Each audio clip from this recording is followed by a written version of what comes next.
Hello बच्चों, कैसे हैं आप सब। देखिए हम लोग रिलेशन एंड फंक्शन में एक्सरसाइज 1.1 सॉल्व कर रहे थे। उसमें कुछ प्रॉब्लम्स हमने लेक्चर नंबर 9 में सॉल्व कर दी हैं। अब उसी के आगे हम लोग कंटिन्यू करते हैं, ठीक है। तो ये देखिए क्वेश्चन नंबर 1 में ये आपका पार्ट 5 है और पार्ट 5 का ये आपका क्वेश्चन नंबर ए है, ठीक है। तो यहाँ देखिए आपको रिलेशन क्या दिया है। रिलेशन दिया है R equals X comma Y such that X and Y work at the same place, ठीक है। मीन्स यहाँ पर जो ये रिलेशन बना है ये किसी ह्यूमन बीइंग्स पर बना है। रिलेशन जिस सेट से लिया गया है वो सेट क्या है, ह्यूमन बीइंग्स का सेट है, ठीक है। तो इसमें कहा गया है कि जो रिलेशन है उसके ordered pair x comma Y के फॉर्म में है और यक्स और वाई के बीच बॉन्डिंग क्या है, तो बॉन्डिंग ये है कि X and Y work at the same place. Means यहाँ पर यक्स और वाई इस तरह से लिए गए हैं जो एक ही प्लेस पर वर्क करते हैं। तो ऐसे यक्स और वाई का सिलेक्शन हमने करना है यहाँ पे जो एक ही प्लेस पर सेम प्लेस पर वर्क करते हैं, ठीक। अब हमें यहाँ पे ये चेक करना है कि ये रिलेशन रिफ्लेक्सिव है या नहीं, सिमेट्रिक है या नहीं और ट्रांजिटिव है या नहीं। तो चलो चेक करते हैं। तो सबसे पहले क्या चेक करें, हाँ अब देखिए इसको अगर इसी तरह से हम लोग रखते हैं तो चेक करने हमें प्रॉब्लम होगी, क्योंकि हमने आपको जितने भी रूल बताए हैं वो इस फॉर्म में नहीं बताए। तो जिस फॉर्म में आप लोग जानते हैं पहले उसमें कन्वर्ट कर लेते हैं। तो इसको लिखेंगे or X comma Y belongs to R such that, फिर ये पूरा statement X and Y work at the same place, okay. तो ये आपको ये रिलेशन दिया गया है कि यक्स वाई आर में बिलोंग करते हैं और किस प्रकार बिलोंग करते हैं कि X and Y work at the same place, ठीक। तो अब सबसे पहले हम लोग क्या चेक करें, रिफ्लेक्सिव। तो देखिए क्या हम लोग ये लिख सकते हैं कि X and x work at the same place, लिख सकते हैं ना, क्योंकि दोनों तो एक ही पर्सन है। जैसे ये मान लो ये राम है और ये श्याम है, तो हमने यहाँ पे ये लिखा है कि राम और राम मीन्स दोनों एक ही तो हैं, तो work at the same place, ठीक है। तो इसका मतलब x and x work at the same place ये पॉसिबल है, ऐसा लिख सकते हैं हम लोग, ठीक है। तो अब ध्यान दो, यहाँ यक्स एंड वाई था तो हमने लिखा X comma Y belongs to R, और यहाँ क्या है यक्स एंड यक्स है तो क्या लिखना चाहिए X comma X belongs to R, ठीक है। और देखो X comma X belongs to R ये आपकी डेफिनेशन बन गई किसकी, रिफ्लेक्सिव की। यही तो डेफिनेशन होती है A comma A belongs to R. तो उसी तरह से तो है X comma X belongs to R. तो इसका मतलब हमें रिफ्लेक्सिव की डेफिनेशन मिल गई, और अगर रिफ्लेक्सिव की डेफिनेशन हमें मिल गई तो इसका मतलब ये जो रिलेशन आर है वो रिफ्लेक्सिव है। तो लिखेंगे yes it is reflexive, okay. अब सेकंड नंबर, अब क्या चेक करें, सिमेट्रिक। तो सिमेट्रिक के लिए सबसे पहले तो हम अपना ये जो क्वेश्चन है उसको यहाँ पे नोट कर लेते हैं। तो क्या दिया है, X comma Y belongs to R such that X and Y work at the same place, okay.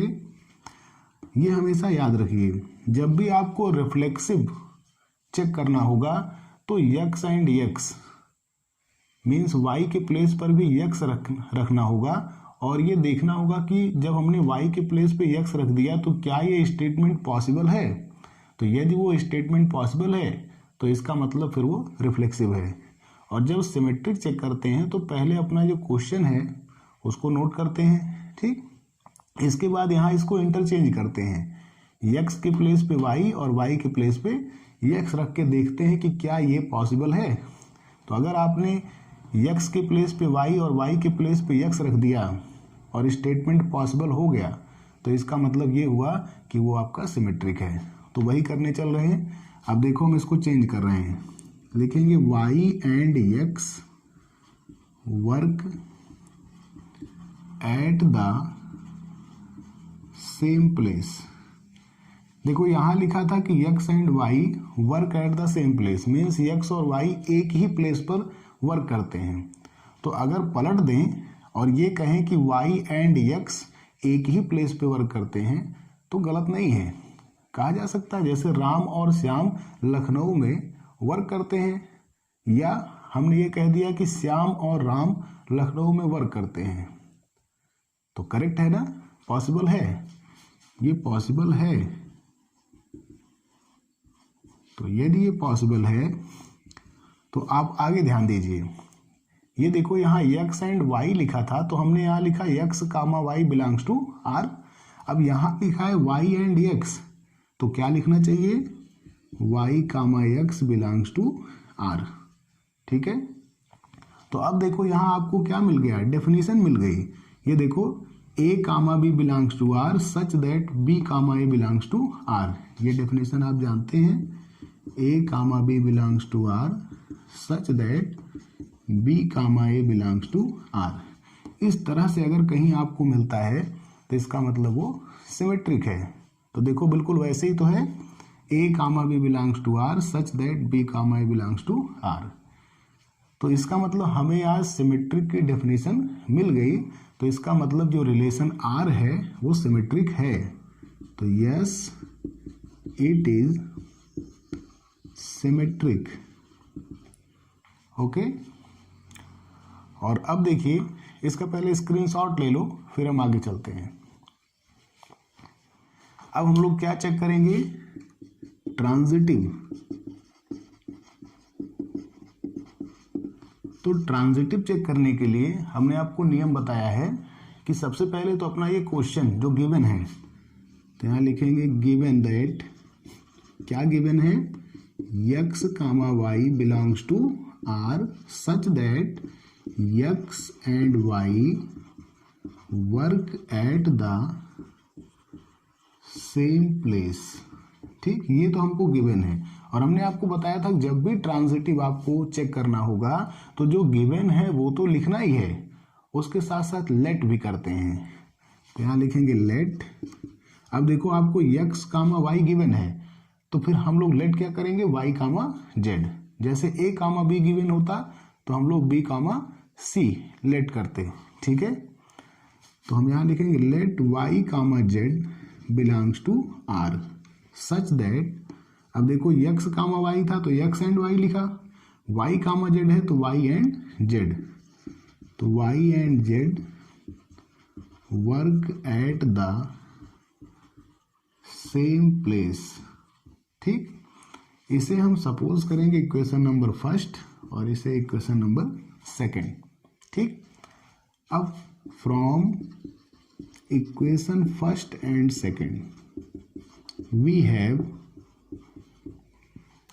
हमेशा यही काम करना है। आप जो गिवन रिलेशन है वो लिखिए, उसके बाद जो आपने लेट किया वो लिखिए, इसको फर्स्ट मानिए इसको सेकंड।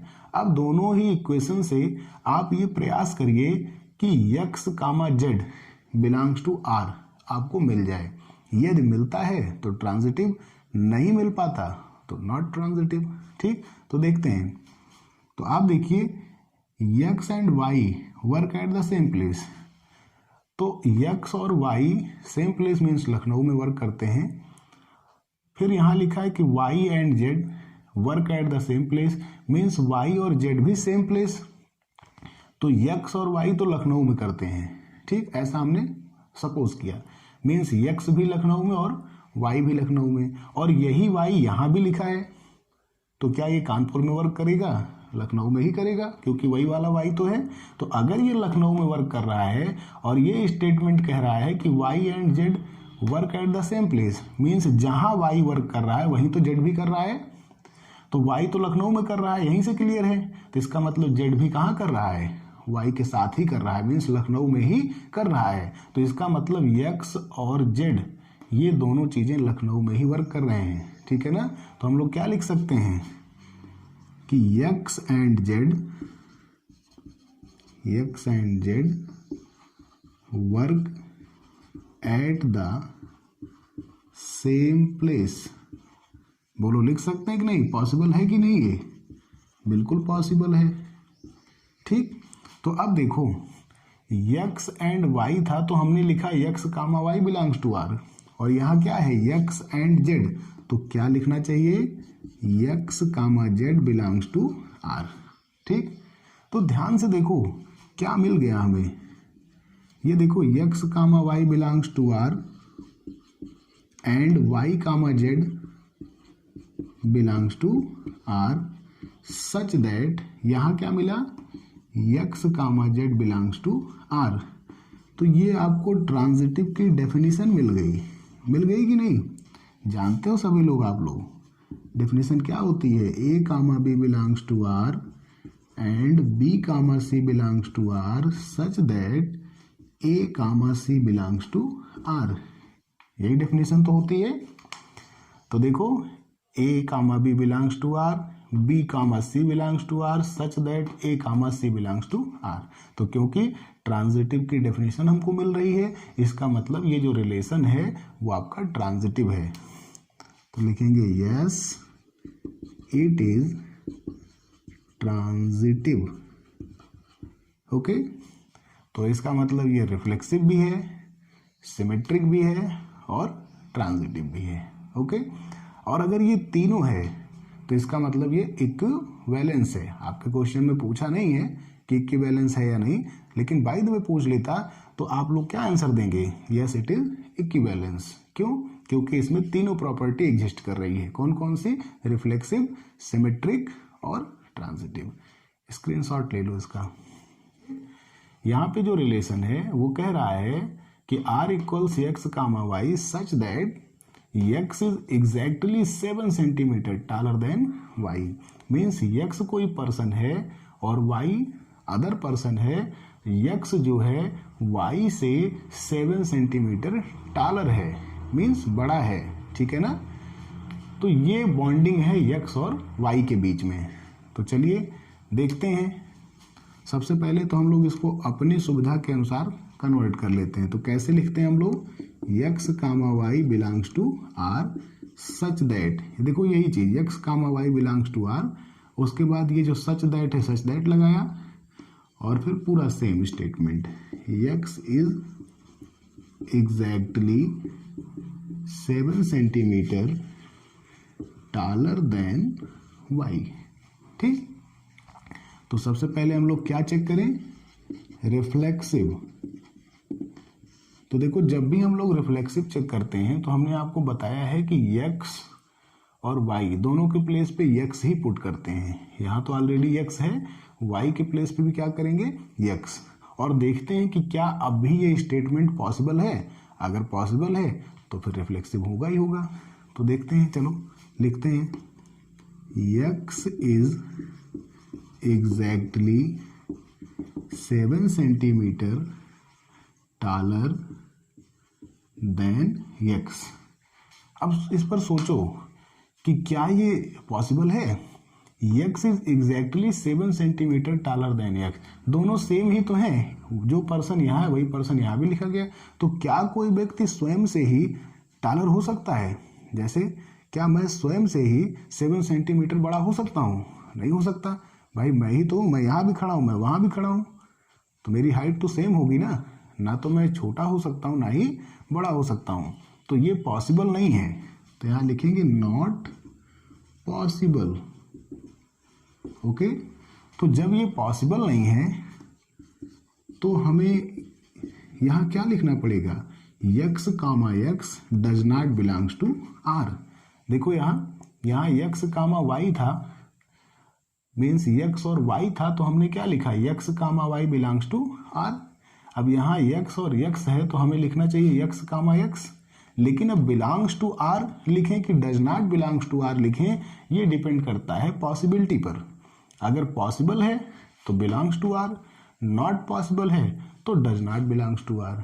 ठीक, तो इसका मतलब ये हुआ कि हमें इस बार रिफ्लेक्सिव की डेफिनेशन नहीं मिली। रिफ्लेक्सिव की डेफिनेशन क्या होती है, A comma A belongs to are, लेकिन यहाँ तो डज नॉट आ गया ना, इसका मतलब रिफ्लेक्सिव की डेफिनेशन नहीं मिल पा रही। तो जब आपकी रिफ्लेक्सिव की डेफिनेशन नहीं मिल रही तो इसका मतलब ये हुआ कि ये रिफ्लेक्सिव नहीं है, तो इट इज नॉट रिफ्लेक्सिव। ठीक, चलिए अब सेकंड नंबर, अब क्या चेक करें, सिमेट्रिक। तो सिमेट्रिक के लिए हमने आपको बताया था कि सबसे पहले जो आपका गिवन स्टेटमेंट है वो पूरा सेम ऐसे नोट कर लेते हैं। तो नोट करिए, X comma Y belongs to R such that X is exactly 7 centimetre taller than Y. ये हमको गिवन स्टेटमेंट है। अब हमने बताया था जब हम लोग सिमेट्रिक चेक करते हैं तो यक्स के प्लेस पे वाई रख देते हैं और वाई के प्लेस पे यक्स रख देते हैं। तो चलो करते हैं, तो लिखेंगे Y is exactly 7 centimetre taller than X. और अब ये चेक करते हैं कि ये जो हमने नया स्टेटमेंट लिखा यक्स और वाई को इंटरचेंज करके, क्या ये पॉसिबल हो सकता है। यदि पॉसिबल है तो आगे बढ़ेंगे और लिखेंगे कि हाँ रिफ्लेक्ट आपका सिमेट्रिक है। तो देखिए यक्स वाई से 7 सेंटीमीटर क्या है, टॉल है। चलो बना लेते हैं, बना के समझते हैं। ऐसे है, ये आपका यक्स है और ये क्या है, वाई। इसकी हाइट सपोज 10 सेंटीमीटर है। ठीक, और ये क्वेश्चन आपका कह रहा है कि X is 7 centimetre taller than Y. तो मीन्स वाई अगर 10 है तो यक्स जो है 7 सेंटीमीटर टॉल है। तो ये 10 है तो कितना हुआ, 7 ऐड कर दो तो ये 17 हुआ कि नहीं। ठीक, तो यक्स जो है वाई से 7 सेंटीमीटर टॉल है। तो क्या हम लोग ये लिख सकते हैं कि वाई यक्स से 7 सेंटीमीटर टॉल है, कभी नहीं लिख सकते भाई, क्योंकि ये तो स्मॉलर होगा ना। हाँ, ये लिख सकते थे कि y जो है x से 7 सेंटीमीटर स्मॉल है ना। तो ये जो बात हमने लिखी है ये पॉसिबल नहीं है कि y is exactly 7 centimetre taller then x, क्योंकि ये चीज तो पहले क्लियर है कि y जो है x से स्मॉल है। तो ये कैसे लिख सकते हैं कि y x से टॉल है, नहीं लिख सकते। तो नॉट पॉसिबल, नॉट पॉसिबल। जब नॉट पॉसिबल है तो फिर हमें यहाँ क्या लिखना चाहिए, y comma x does not belongs to r। Possible होता तो बिलोंग्स टू r लिखते, नॉट पॉसिबल है तो does not belongs to r। ठीक, तो इसका मतलब हमें सिमेट्रिक की डेफिनेशन नहीं मिली, क्योंकि सिमेट्रिक की डेफिनेशन क्या होती है, a comma b belongs to r such that b comma a belongs to r। Means अगर ए बी आर में बिलोंग कर रहा है तो उसका उल्टा भी आर में बिलोंग करना चाहिए, लेकिन यहाँ तो ऐसा नहीं मिला। देखो एक्स वाई आर में बिलोंग कर रहा है लेकिन इसका उल्टा आर में बिलोंग नहीं कर रहा, तो इसका मतलब it is not symmetric, it is not symmetric. Okay, कोई प्रॉब्लम। चलिए अब थर्ड नंबर देखते हैं, ट्रांजिटिव। तो ट्रांजिटिव में आप देखिए, हमने कहा था पहले आप ये जो क्वेश्चन है गिवन है उसको लिखते हैं। तो गिवन दैट क्या है, x comma Y belongs to R such that x is exactly 7 centimetre taller than y। ठीक, और इसको सपोज करेंगे इक्वेशन नंबर फर्स्ट, और इसके बाद हम लोग लेट करते हैं। जैसे एक्स वाई दिया है तो क्या लेट करेंगे, y comma Z belongs to R. अब एक्स वाई है तो एक्स और वाई लिखा गया, वाई जेड है तो वाई और जेड, तो वाई is exactly 7 centimetre taller than z। Suppose it is equation number second. Screenshot ले लो, फिर आगे चलते हैं इसमें। Okay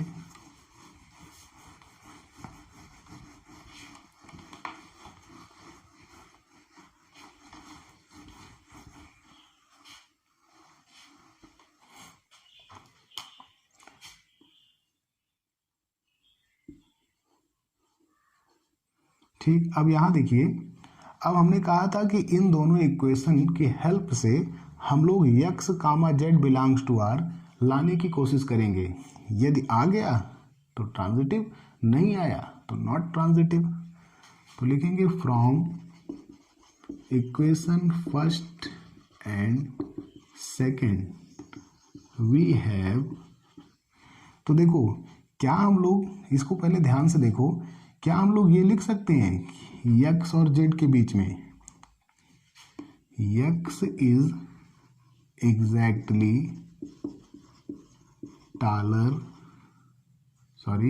exactly 7 centimetre taller than z। क्या ये लिख सकते हैं? तो आइए चेक करें इसको। ये आपका हो गया x, ये हो गया y और ये हो गया z, x y z। ये देखो, ये यहाँ से स्टार्ट करते हैं। सबसे पहले मान लेते हैं कि z आपका 10 सेंटीमीटर हाइट का है, ठीक। अब ये स्टेटमेंट कह रहा है कि y is exactly 7 centimetre taller than z, means y जो है z से 7 सेंटीमीटर टाल है। तो यदि आपका z 10 है तो y कितना होगा? 10 + 7 मीन्स 17 सेंटीमीटर, ठीक।